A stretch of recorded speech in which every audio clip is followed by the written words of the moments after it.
There we go. We are live and ready to rock and roll. It's 4 p.m. on a Friday. Never done this before at the end of the week. So let's see whether people have got a beer in their hand and they're more willing to talk and have a bit of a laugh and enjoy spending time with us, or whether they've already left for the week and they're going to watch this at a later moment. If you are watching this live, thanks for joining us. If you're not, sorry you couldn't be with us live, but glad you found us in the end. Really looking forward to this conversation. I'm joined by three gentlemen who share a passion of mine, which is helping SDRs, helping sales teams to become the best that they can be, and really supporting them through training, enablement, and coaching. And we're going to be discussing all things that this afternoon. Before we get into topic, let us know if you are watching this live. Share in the comments. Tell us where you're from. Let us know you're there. And if you've got questions throughout, then please ask them, and I'll do my best to fire them at the panel throughout the conversation. Otherwise, we will crack on with our conversation once we've done a few intros. Erik, I'm going to come to you first. Welcome, first and foremost. Would you like to give our audience a quick 30 seconds on who's Erik and what you do? Okay, so Erik is a sales trainer and performance coach. I've been in sales for 20 odd years, but I've been a trainer for the last 15. And I got into it because every time I worked at a company, people threw all the new people at me and said, train them up. And after a while, I realized I quite enjoyed doing it. And that's led me on quite a journey of discovery. And I found a role that is amazing because you get to see people become successful in a career that they've only just started. I've had 15 years working at very different companies that sell very different products in very different ways. And in working at those different companies, I've got a really good idea now of how to sell in different ways. And I'm just very lucky with the companies I've worked at because it's helped me get a different perspective in different ways on how to sell to different people. So that's me. Love it. Thank you. Great to have you. I know you're not feeling 100% today, so I appreciate you, bringing the energy, even though you're not well. Chris, coming to you next, if that's okay. Yeah, of course. So, Chris, I still find it weird to say, but founder, CEO at Flexprts. We're an SDR coaching and consulting company. So we run boot camps for SDR leaders, SDRs who want to be AEs.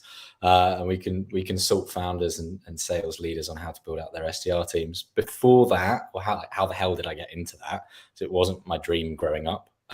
Obviously, it is now, but it wasn't my dream growing up. I worked at 3 SaaS companies where I helped build the business from a commercial perspective, grew out their SDR functions and sales functions, and was really, really lucky along the way to get opportunities across the world to do that. Bearing in mind, I had no idea what I wanted to do after uni. I consider myself really, really lucky to have fallen into sales, as we all say. We fell into it, but I really view myself as someone that's extremely glad that I did pick up that phone to someone way back when and took the job. Love it. I'm going to come back to that in a minute. It's a really valid point in this discussion. Mikey. Yeah, thanks, Owen, for inviting me, and looking forward to today. So I'm the founder of Genie. We're a B2B sales consultancy. 2 sides to what we do. One is building sales playbooks and processes, and the other is coaching and training salespeople across the funnel, from SDRs booking meetings, salespeople closing deals, and account managers upselling. And looking forward to the discussion today. Love it. So as you can see, a bit of a theme, right? A bit of a theme across training and development and process that supports outbound as a function and also further down the sales funnel. I'm going to start our conversation because we're obviously talking about transforming sales teams and taking them from good to great, and with a particular focus on the people side of things. And I'm just going to go back to the sort of the beginning of becoming a salesperson part that you talked about there, Chris, because I think it all starts with education, society, how we get better people entering sales with more of an intentional decision-making process, with more of an ambition to get into it. And I just wonder what your thoughts are, Chris, on how we go about that, because you're right. I expect all 4 of us fell into it. We all fell into it.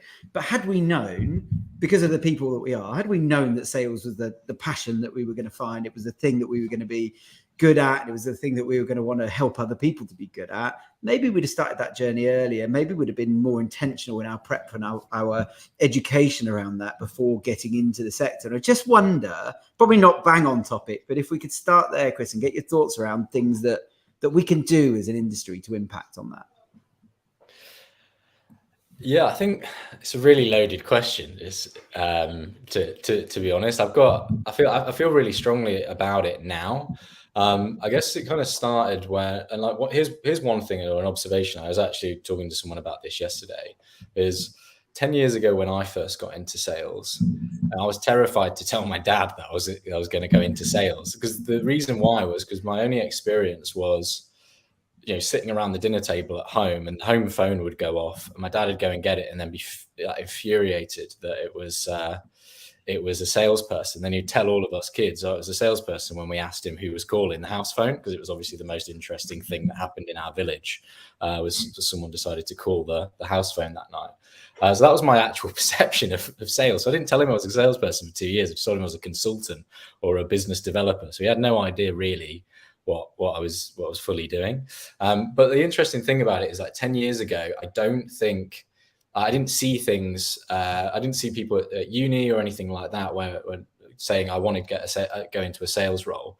Everyone was all fighting for the same grad schemes. Whereas actually, I think one thing I see a lot now is on LinkedIn, I see a lot of people coming out of university or even at university or even before then who are saying, I want an SDR role. I love it when people say, I want an SDR role on their LinkedIn, right? I know we're seeing a lot more of that with people having, being due to like the macroeconomic climate and stuff like that, or looking. There's a big difference, I think, between like people who are looking because of those sort of circumstances, and also people who are actively wanting to get into this profession.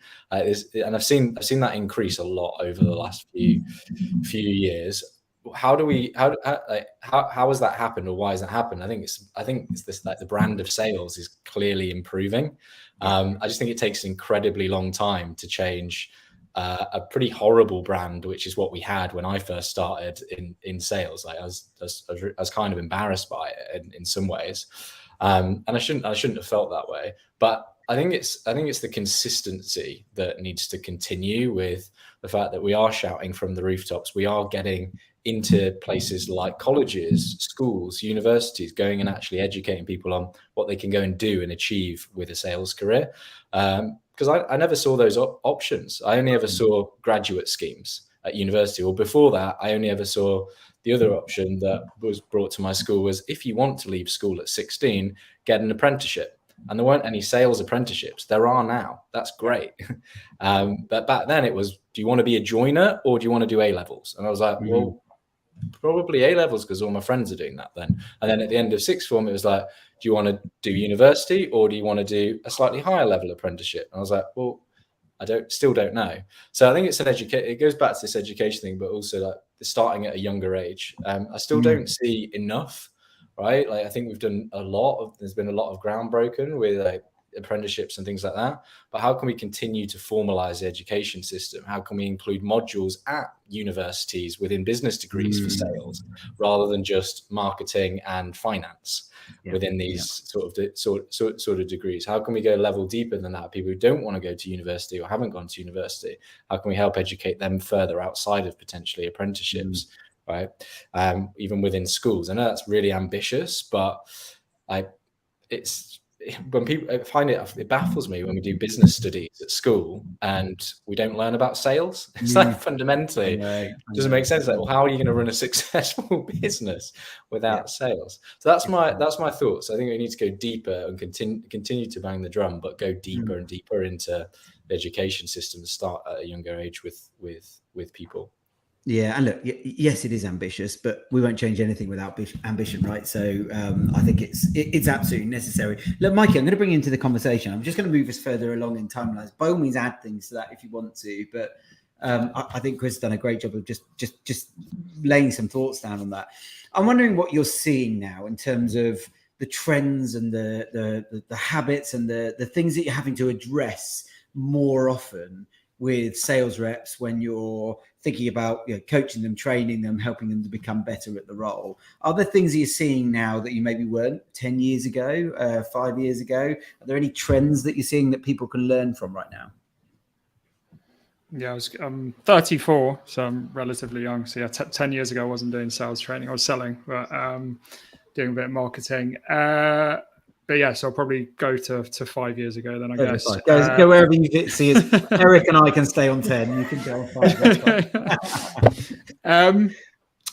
I think it was still happening 5 years ago, but I think the big thing is like standing out from the noise, because I feel like something like ChatGPT as an example has obviously been like all the rage, and Chris actually posts some really good content on that I've been following, and I think Chris is doing it in a way that's like useful. But I think a lot of people do ChatGPT like, hey, I work for Google, send me an email to air marketing, like I'm selling to them, and ChatGPT is just going to produce rubbish, right?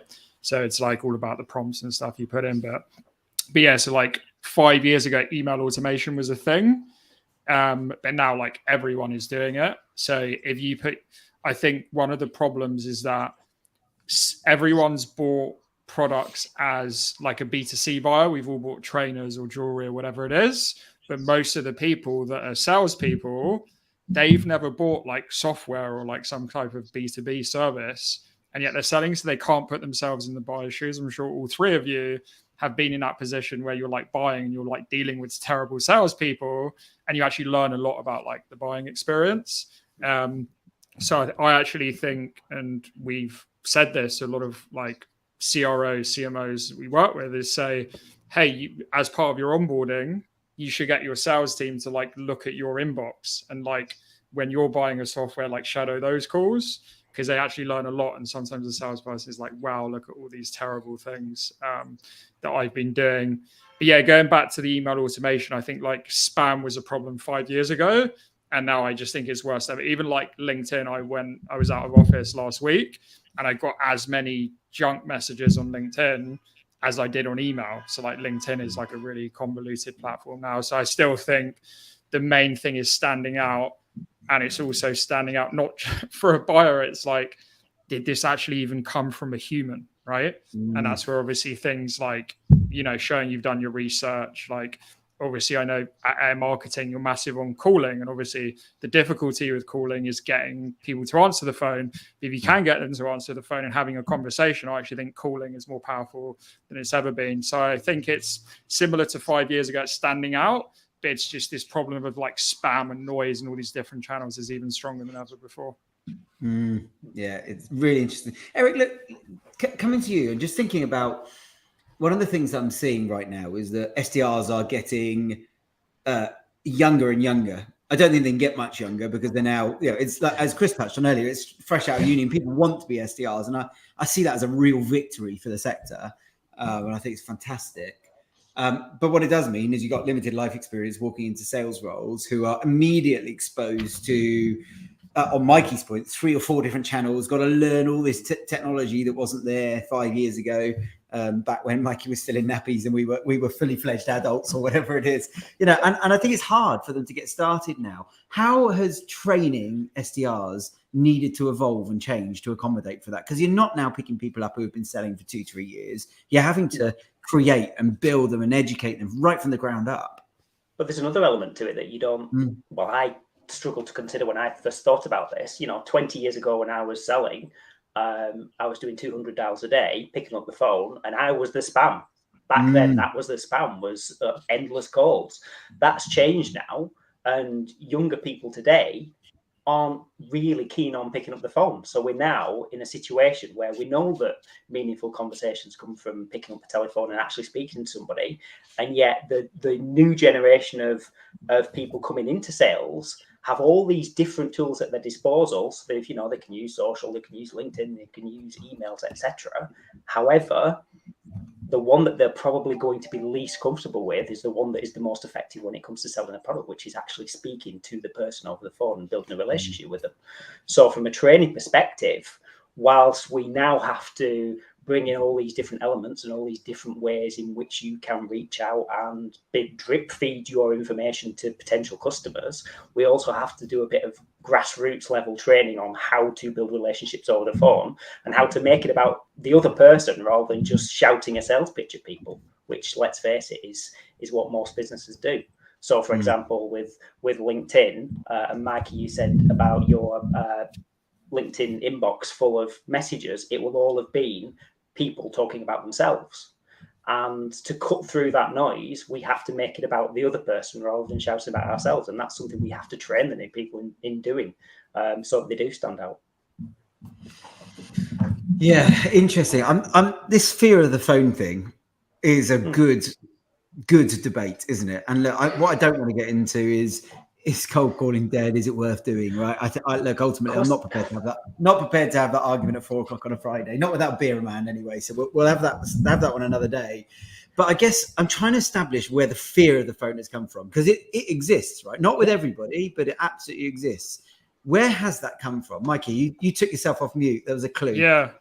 Well, I think it's to do with mindset, which is that when they're putting people that have a lot of fear of the phone, and I think firstly it's normal to have a little bit of fear because it's the fear of the unknown versus an email. You don't see how someone reacts when they open an email, whereas you do hear the tone and who is this, what is this. But to get over that from a mindset, it should always be like going in with the mindset of research and having a conversation to see if the person's got a pain that you can help with versus I have to book a meeting. So I think a lot of people have that fear of I need to book a meeting on this call, whereas actually if the buyer's he hasn't got the right challenges, he's not the right person, or he or she, then it's not going to work anyway. So I think it's all around, as trainers, we need to train SDRs to not be focused on the meeting. That's the second step, but just having a conversation. And obviously if there is a pain, then you're going to book that meeting.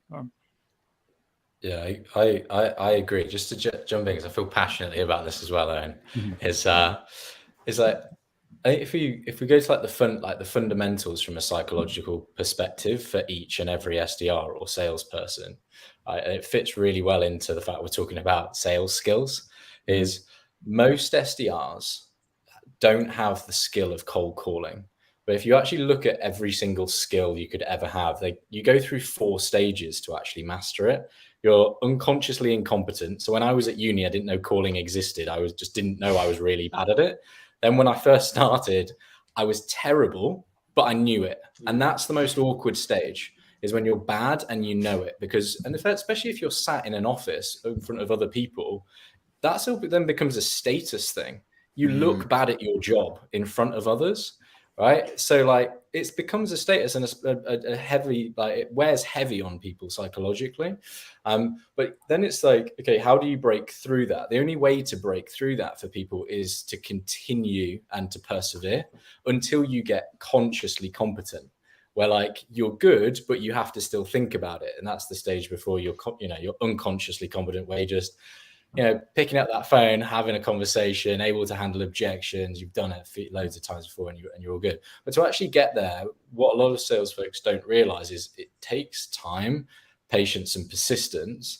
And you're going to have to expect that you're going to go through those 4 skill levels. And the hardest one is to make the jump from being like consciously incompetent and looking really bad at your job to the other bit where you finally break through. It's just most SDRs, I don't see them breaking through that. I don't see them willing to break through it, or I don't see their leaders around them helping them break through it in a positive, structured, focused way. And that's where leaders can come in, or enablement and trainers, etc. But that's where like you have like the person has got to be willing to actually be like, okay, I'm gonna look bad, but it's the only way through it to my quota or to whatever it is. So I just talk about everything like we talk about it, right? With like skills, just whatever it is, emailing, calling, objection handling, like you're gonna go through those stages, expect to be bad. All right. When I first played football, I was bad. I'm still bad. I never made it through. I never made it through that consciously incompetent phase, and that's why I quit. Right, it was because I was looking bad in front of all my teammates and everyone watching, or whatever. There's no one watching, let's be honest. But that was the point. It's the same. It's just a skill. You're going to have to expect to be bad to start, and commit to working through that. I think that's interesting. Erik, anything on that fear of the phone thing? Because I know you're big at this. You do a lot of training around cold calling, phone conversation, as well as other channels. But I know it's important to you. What do you see? There is a definite. But for me, the interesting thing about it is there is for younger, and I don't want to. I'm saying it as though these young people today. There are some fantastic salespeople out there that are using technology in ways that is amazing to help them be better at what they do, and that's a fantastic thing. But at the end of the day, a lot of the key decision makers that they are reaching out to are people that will probably appreciate a telephone call over an email. And just to give you a personal example of something that's happened to me in the last 2 weeks, I've had 4 emails direct to me that are for a service that I would probably be interested in. And I've done nothing about it because I find email just such a detached way of doing it. And even though it's been a great cadence of emails and, it's worked a treat, I have not done anything about it because it's not my way of communicating. And if that salesperson had have reached out to me on LinkedIn with a message, or even better, picked up the phone and had a conversation with me, there is a good chance we could have done some business. But technology is great if you use it as part of your portfolio. If you hide behind it and it stops you having the ability to pick up a phone, then that's probably not the best way forward. So I think with people today and all the tools at your disposal, bear in mind that the best tool at your disposal to build a relationship is the one that's on your desk that you can pick up and have an actual conversation. And if it's uncomfortable, if it feels weird doing it, well, the more you do it, the less uncomfortable it will be.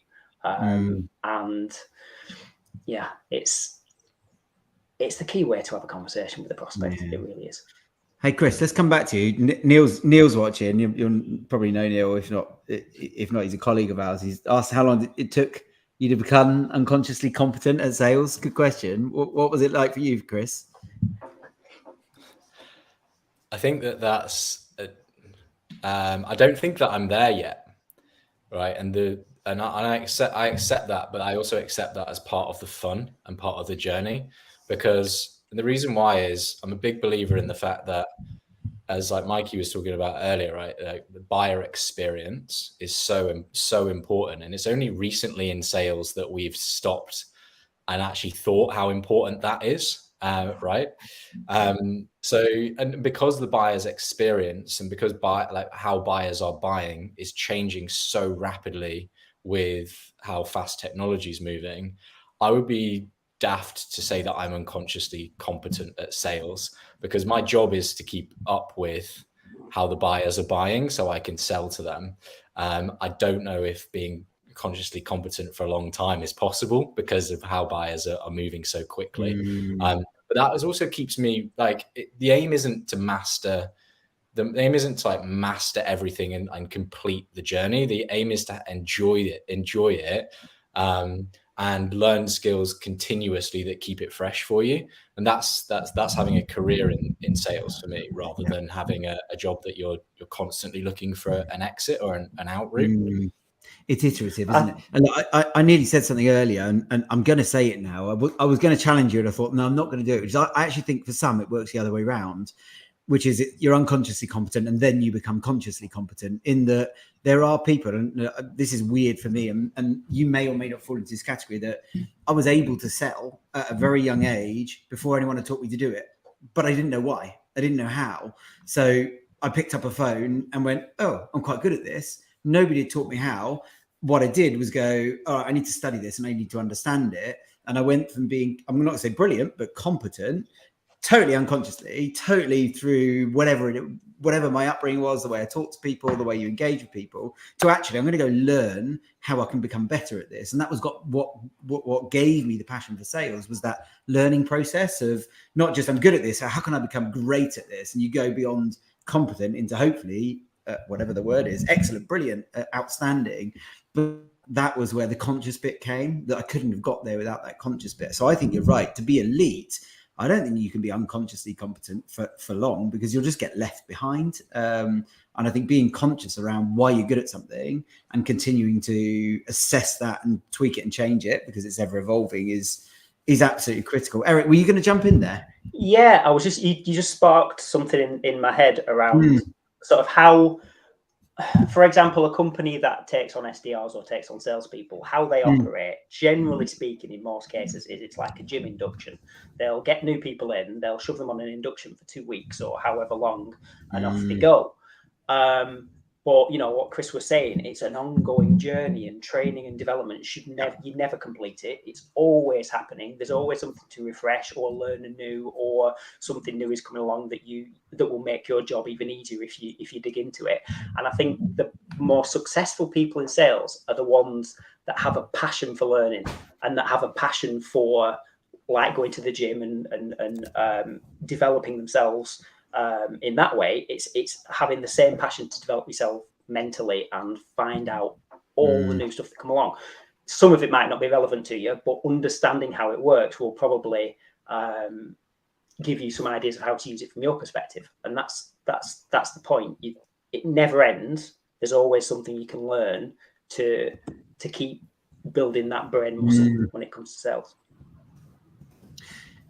Mikey, can I actually say, we got a comment on LinkedIn, which I can't get up on the screen for some reason. I've got a bit of technical thought in the background. The comment saying, I think this is related to something you said earlier about, I think the greatest challenge confronting sales professionals beyond standing out is establishing more credibility in the market. So what are your thoughts around helping people, you know, I'm envisaging 21-year-old grad goes into sales. How do they work on becoming more credible? Yeah, I think the key here is, and I think Erik and Chris will probably relate a lot to what I say. I'm sure you probably will as well, Owen, with the big team you've got, is when we do sales training, one of the issues we've got is we sell to businesses, right? So I normally initially speak to like CEO or head of sales, head of marketing, whoever it is, and they'll say, hey, we're doing training with these people. But often the salespeople, they haven't signed up for the training. They've just kind of been told by leadership, right? So then you've got a situation where some of the salespeople are very open. Even if they think they're doing well, they're trying to get better. And then you've got others who they've got like a will issue. I know everything about sales. I've been working in sales for a long time. So you need to have that attitude of you're continuously trying to get better. And I think if we take this outside of the concept of sales, it's basically like two types of people. There are people who are like, oh, I've had my life, I've done everything, I don't need to learn anymore, just get on with what I've got. And then you've got people that are continuously learning and like trying to get better.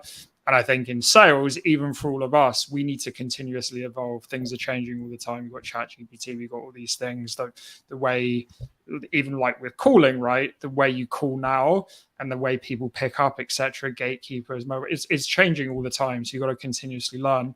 And then going to the question here is, if you're new in a role, you've got to become obsessed about your customers, right? And you've got to really research them. And like, if you've got target accounts, follow them all on social media, right? Sign up to their newsletter, like become obsessed, listen to podcasts about it. And that's actually what's going to help build credibility, because suddenly you're understanding the industry and you're like getting into the head. So less like, obviously you need to know about your product, but it's more like become obsessed about the industry and the customers that you're selling to. Good advice, like that. Take that as a no. We'll move on. Fair enough. Let's dive on to another topic. I want to talk about active selling time. So one of the things that I was reading the couple of articles recently, it came up in both. One was a HubSpot piece of research and one was the Bridge Group report, and they both talked about active selling time and this year-on-year reduction in the percentage of time that a sales rep actually spends selling. And how an organization now puts everything in the way of selling. So to your point, Mikey, that I'd argue it's part of the sales process still, but they're in doing research, desk-based research, rather than actively reaching out to prospects and trying to talk to prospects. They're in internal meetings, they're in training and coaching sessions. All of these things are valid, right? Rarely would you walk into a company and say, oh yeah, we just get them to sit there twiddling their thumbs for 20% of their time. All of these things are valid, but what we're seeing is this steady decline of active selling time. What are your thoughts around that? Do you think that's a good thing? Do you think companies are investing that wisely and we're getting, as a result, a better output? Or do we think there's an issue there around culture and structure and leadership? Chris, I'll come to you first just to get your thoughts. Yeah, sure. So, I think this is. I actually just wrote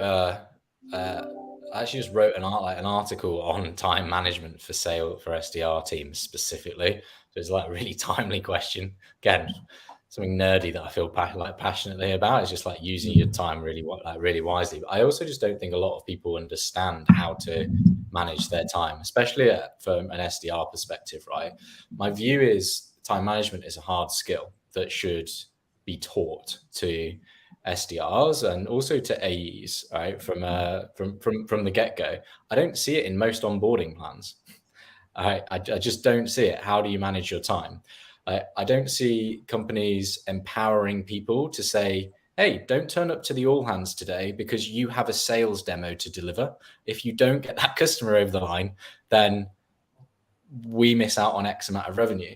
And actually, one thing I would advise everyone to check out, because it was like this light bulb moment for me, but recently Shopify cancelled tons and tons of their internal meetings. So they just realized that people were spending an obscene amount of time on it. And what they did was they put a revenue number on those internal meetings, or like how much money that meeting would cost. I actually saw someone post about this earlier today. I think it was Hannah Larson, if you want to check her out. But she posted about a meeting of 7 people and how much that meeting for an hour would cost Shopify if they did that meeting. And I think it was like $2,500. Right? But we never think about that. Right?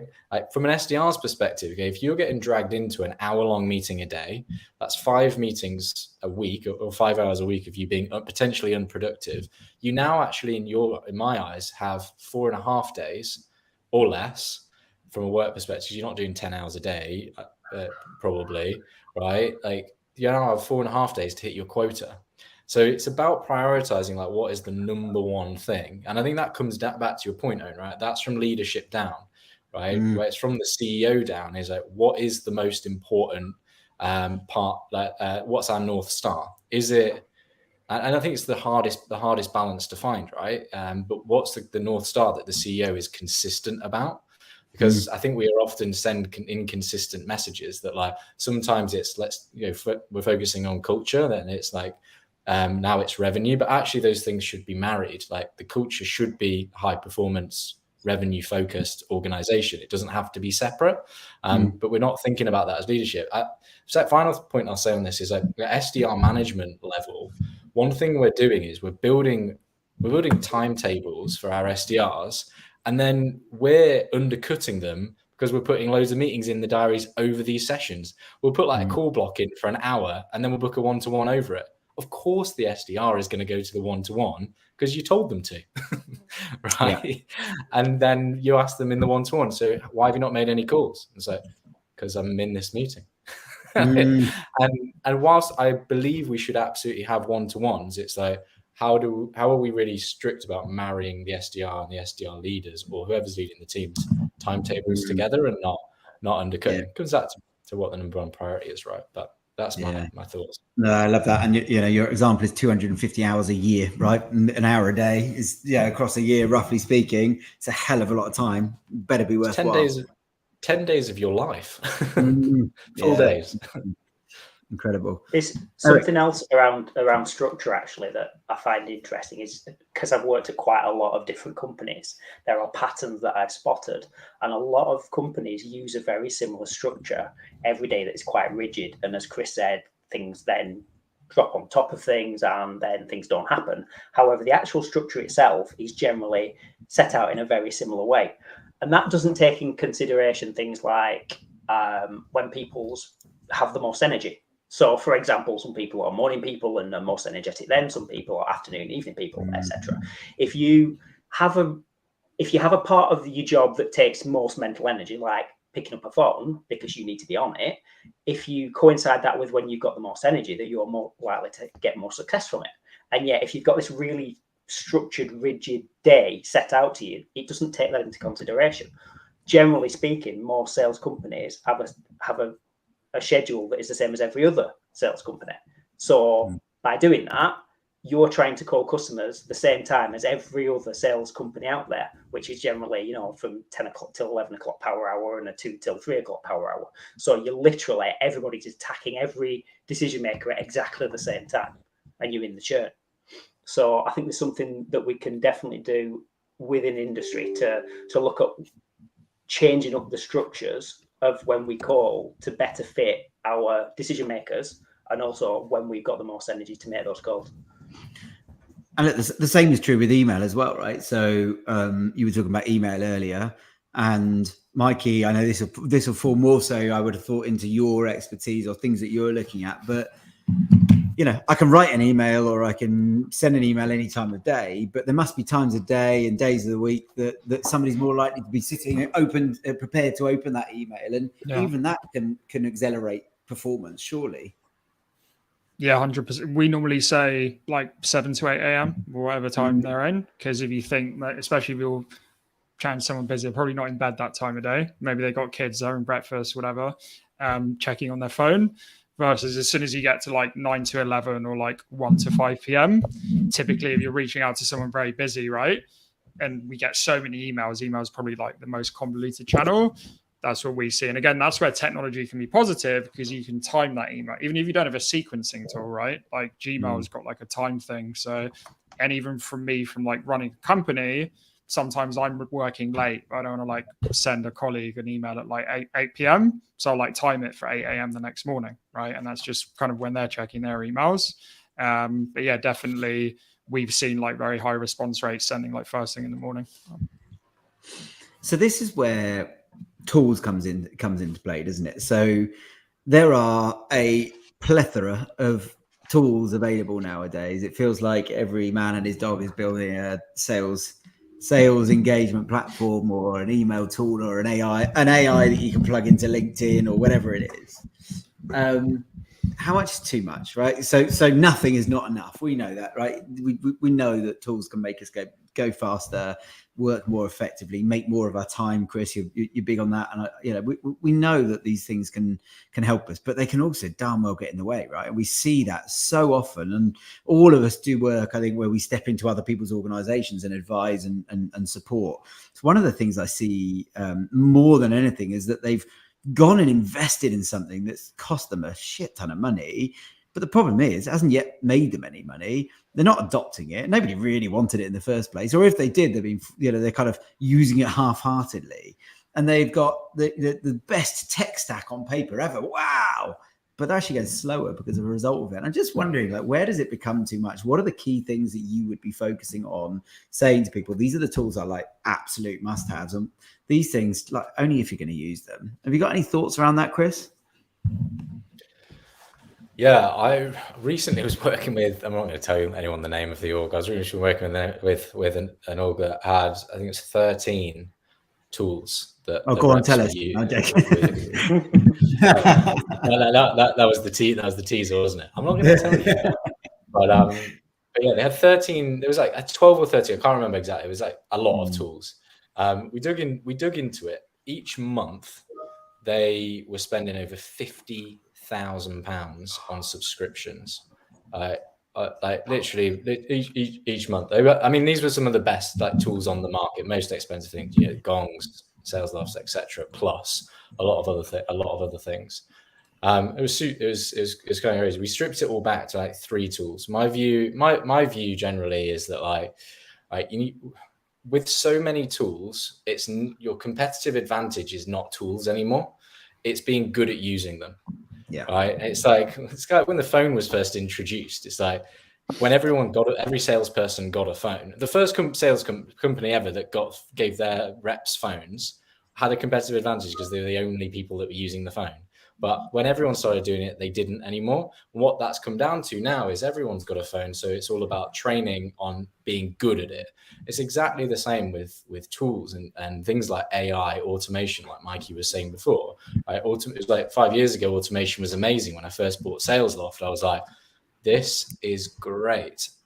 But because I was one of the only people using sequences. Now everyone uses sequences, but no one knows how to use sequences tactically and effectively to be successful, right?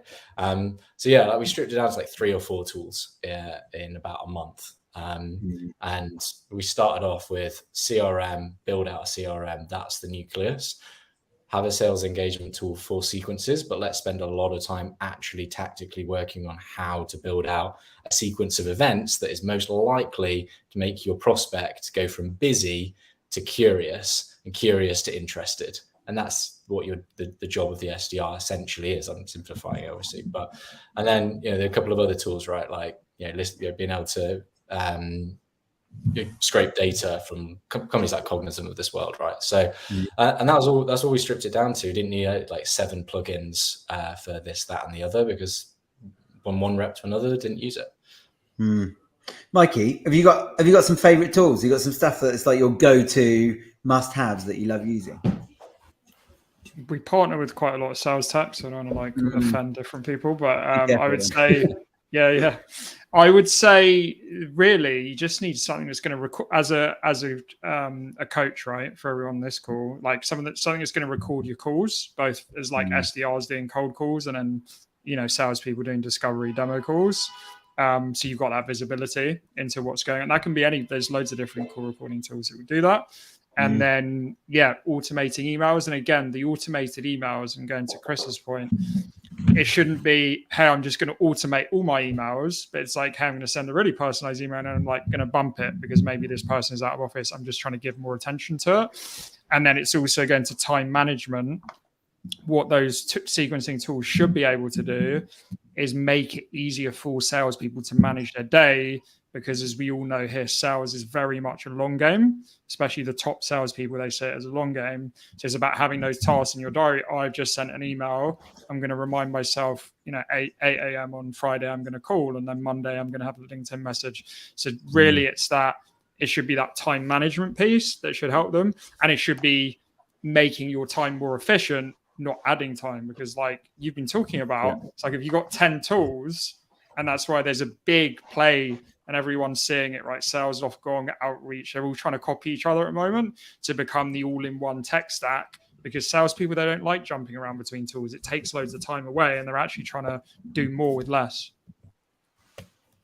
Yeah, valid. Erik, anything you want to add? I'm happy to move on. I've got a next question lined up. Oh, Erik, it looked like the only thing I'd like to add is from when I first started, the tools that are at salespeople's disposal now are fantastic, and I can't just imagine having the ability to know that somebody's read your email, or had the ability to use AI to help segment your audience and just get you to think about things that you've not considered. It's just the wealth of stuff that's out there now. I wish I'd have had it when I started my sales career, because it's so exciting. Totally agree. I think Chris and Mikey have never known anything else because they're so youthful. But Erik and I, coming from different decades, it's a whole different world from my highlighter phone and literally printed Excel spreadsheet. That's where I started, boys. Let's move on. So let's talk about AI really quickly, because it's on everyone's agenda right now. It's been mentioned a couple of times in this conversation. We're talking about the obvious. Mikey, you brought this up first in the conversation, so I'm going to come to you first on this. And I'm going to caveat it. So I've got SDRs coming to me asking me, how should I be using AI right now? And the reality is that you could go down a rabbit hole, and like you could lose a lot of time exploring ChatGPT and how it can support you without getting any better. Yeah. What are you pointing people towards? How are you helping them to better use it, if you are, or where are you in your kind of learning phase around that? Because it's new for us all. Yeah, so going to what I was saying earlier about like whether you're a salesperson, CEO, whatever, you always got to be continuously learning. I'll put my hands up and say, like, I need to learn a lot more about ChatGPT, AI, all these things, because I think at the moment people are talking about it, but a lot of people aren't taking action. They're like, oh, this is interesting. So it's something we're looking into a lot of Growth Genie. And again, if you can be the early adopters, you can stand out. From what I've seen so far, as I said, I think a lot of people are looking at it as like a very quick win. Write a sales email to this person, whereas you shouldn't really be doing that. You should be doing it more from like a research perspective, which is, okay, I'm selling to chief technical officers at fintechs with like 50 employees. Like, what are the top 3 pains they're facing right now? Something like that. And then based on that, then you use that yourself and be like, okay, how am I going to write this? But I'm kind of like looking at different people's content. I'm actually quite interested to hear Chris's take on this, because I know he's done a lot of content, because I feel like it's something we're exploring at the moment because it's so new at Growth Genie. Go on, Chris, over to you. He's handed you the mic. Thanks. I'm definitely not an expert in AI by any like stretch of the imagination, but like I kind of said earlier, I think it's important to stay to stay up to date with things, right? And also be able to make my own decision as to whether something's good or whether it's not, rather than just listen to the hype. And I think that's where it starts, and that's how I approached AI. Was, okay, few people are talking about this. I'm going to go and make my own decision by going and trying to upskill myself and actually just learn a little bit about it. So for me, like, the first stage was actually just doing a bit of research myself, like, on it, and going and having a play around, like, with ChatGPT, Bard, or whatever you want to have a play around with. And I think that's where it starts. But you've got to bear in mind, you're going to be terrible at these tools, right, to start with. So the best thing that I did was actually just coupled that with following a couple of people on LinkedIn, following a couple of people on Twitter who are actual, and subscribing to a couple of newsletters like Superhuman, which is probably the most informative AI newsletter out there at the moment, fastest growth one too. Just to get a little bit more insight, so I can have like a circular view on whether this is something that I think could be useful for me or not. And I then ended up, like, 3 months down the line, doing a bit of a course, right? Because I wanted to actually, I made the decision I want to actually upskill myself rather than just doing it, like, having a bit of a play around. Like, the second part of the parcel for me is like, okay, I've decided this is good or something worth investing more time into. I'm going to do a bit of a course. That was one of my goals for Q3. So I was actually signed up to a course for later this quarter. If people are interested, I'll put you in the direction. But yeah, that's as far as I've got with it as well, right? I'm at the point where, yes, I can write prompts for things, but I'm no further than thinking that, okay, right now the best use case for this is research. And one of the biggest skill gaps, to go back to skills and to training, that I actually see SDRs have is their understanding of the persona in front of them and what their problems are. How can you use ChatGPT to get a better understanding of that if your company doesn't provide it? Because lots of companies that we work with, Mike, you probably vouch this, Erik vouch this. When you say to them, cool, they'll say to us, can we train our reps? My first thing will be like, okay, can you send me like a playbook or a bit of an understanding of who you sell to and what the problems you solve are? And often they're like, no, or it's quite generic, high level. And actually, if that's what we're producing for reps, then how can we expect the reps to be able to go and communicate with those individuals? So that's a great use case for ChatGPT. If your companies aren't upskilling you, they don't have documentation, they may be too early stage, or they've just never done it, got around to it, then go and use it as a resource tool to be able to do it. But use things like YouTube, newsletters, etc., to go and be able to write effective prompts. That's the key, is the effective prompts, and actually having a conversation with sounds weird, doesn't it? Having a conversation with the tool. It's very friendly though. It does feel like you're having an actual conversation with a human sometimes. The thing for me with ChatGPT and AI is, I think that if you use it poorly, you become far more generic as a salesperson. And I think that's what's happening now, especially on LinkedIn.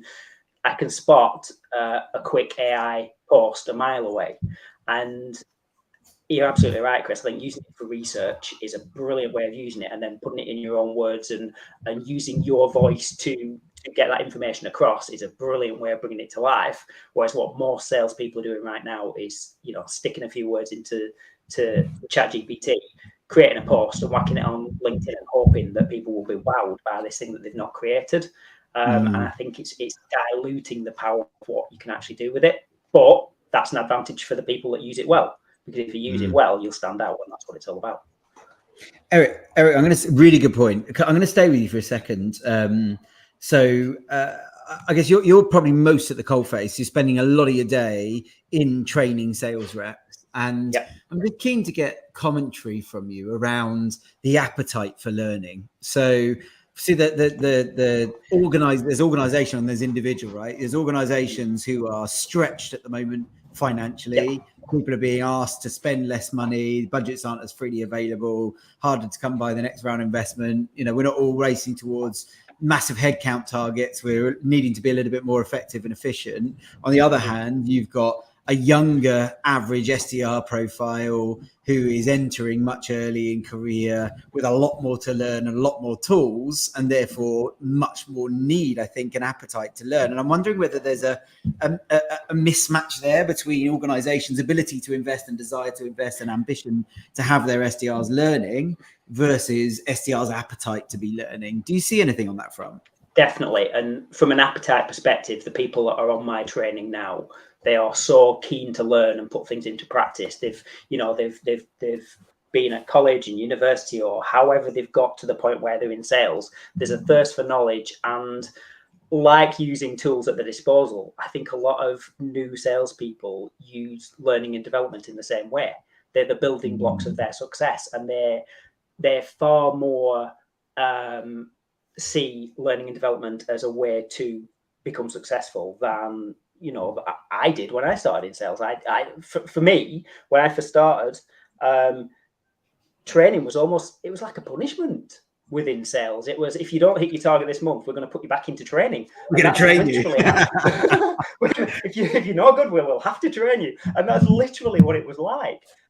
So I'm so glad that has gone and people have actually seen how important and how empowering training can be. But it's the other aspect of it is it needs to be embedded. And I think that's what a lot of new people within the sales environment understand, because they've learned about that through college and university. They've learned about the fact that you don't learn something and then you can do it. You have to keep doing it, and you have to keep getting better and better at it. So a really structured approach where you're embedding the knowledge and revisiting it and building on it and perfecting it and assessing your own abilities, that's what a lot of people that are entering sales now are used to. And if we don't have that at the heart of how we position our training, we're not matching up to what they need to be successful. The old way of training salespeople will not work today. We need to make sure that what we are offering is fit for purpose for the next generation of salespeople. Yeah, no, really good point. It's really awkward, Eric. You got a little bit of a delay on my screen when you're talking, so I wasn't sure if you finished or not, because he's still talking with your mouth. Because I'm in France. No sound was coming out. Love it. But really fantastic points, Mikey. Any thoughts on that? Because I know you do some training as well, and you're in with reps. Seen any change in terms of that desire to learn, or is it just as important as ever? Yeah, it's just as important as that. I thought I'd give a shout out actually at this point. I saw a guy called Gary Matir has commented. He's someone I used to coach, and has he had a very good attitude and was like a go-getter. And I think that's a whole nother debate. You'd probably do another webinar on Owen, but around like full cycle salespeople doing their own prospecting. Gary was a top performing closer, but that was also because he did loads of like cold outbound and like cold calling. But yeah, I think you're always going to have that attitude, and I think it goes beyond sales, right? Of like, I think there's those go-getters, the leaders. I actually think the majority of people that go into sales will fail because you're kind of like a mini entrepreneur within the business, right? You're effectively like making magic happen, cold calling people, closing deals. It's a difficult skill, and for me, the most important skill in sales is having that like hunger, that like go-getting attitude. Yeah. And again, we were having the conversation earlier, and I've been that as well, even though I'm only 34, of like, oh, the young generation, Gen Z, 21, etc. They want a cold call. But I have seen some people like that who are 21, but I've trained like 20-year-olds, right? Who didn't even go to university, and they're cold calling and they're like smashing it. And then I've also worked with like, 50-year-old supposedly enterprise sales experts who like don't want to do any of that stuff because maybe they got their big commission check in the past and they're not that hungry. So yeah, it's really a mixed bag. And I think it's on sales managers as well to like identify that in the interview process of being like, tell me about a time you got rejected, maybe not even in sales, in your life. How did you react to it? Because sales is just, that's what it is. You just get rejected over and over again. And if you don't like that, then you're not gonna succeed in sales. And generally that willingness to learn, if you do get rejected in inverted commas, how can you improve next time? Chris, anything to add on that? Otherwise, I'm going to move us towards wrap up for the session. No. Let's. I let's wrap it up. Let's get to the pub. Love that. Yeah, exactly. That's what I'm conscious of. It's 5 to 5 on a Friday, so really conscious that we've probably got a time limit on people listening to us. So listen. Firstly, thank you. Really enjoy. I feel like we could probably carry on going for a couple of hours and dig right into this stuff. But I'd like to just wrap up if we may, and I'll give you a little brief on what I'm looking for you, so you can be thinking. First and foremost, just one piece of advice for a salesperson right now. So one thing that you see people not doing enough of, doing too much of, whatever it is that you keep seeing and that stands out. If you've got a second, by all means throw it in there. But I'm just looking for at least one from each of you. And then obviously, if people would love to continue the conversation with you, I'd love to give you the opportunity just to say how you can help organizations and people and how they should get in touch with you if they want to do that. So I'm hoping that Chris, you've had enough of me talking time to think of something. If I come to you first, are you happy to go? The Guinness is waiting. Yeah. No, I don't really drink anymore. To be honest, maybe. But okay. So my best piece of advice for most SDRs, right, is I got told this, and it's always stuck with me, is eat the frog. So what I mean by that is eat the frog every morning. Do what is the most scary task first. Your entire day will be considerably more productive. If I add a second one, it's don't judge your day by your morning, right? Use your lunch to walk it off, write it off. And then you've got the second half. There's so many times in football games, rugby games, teams are losing at half time. They had a bad half. Doesn't mean that they lose the game at the end of the day, right? Think about it in that way and approach the second half of the day. So many times SDRs, I just see had a terrible day. And I'm like, why? There's just no one picked up this morning. I'm like, what did we do about it in the afternoon? And they're just sent some emails. It's no, get back on it and reset, refocus. And it's a soft skill as leaders, by the way, I think should be challenging and working with people on as well. But in terms of me, if you want to get in touch, I give a load of free sessions away and stuff like that for people just to help SDRs in the community, SDR leaders. So if you do want to reach out and we'll schedule some time or anything, or ask any questions, if you don't want to do that, then just reach me on LinkedIn. It's just Chris Ritson on LinkedIn, just DM me there, and I will come back to everyone. Love that. Thanks, Erik. You're up.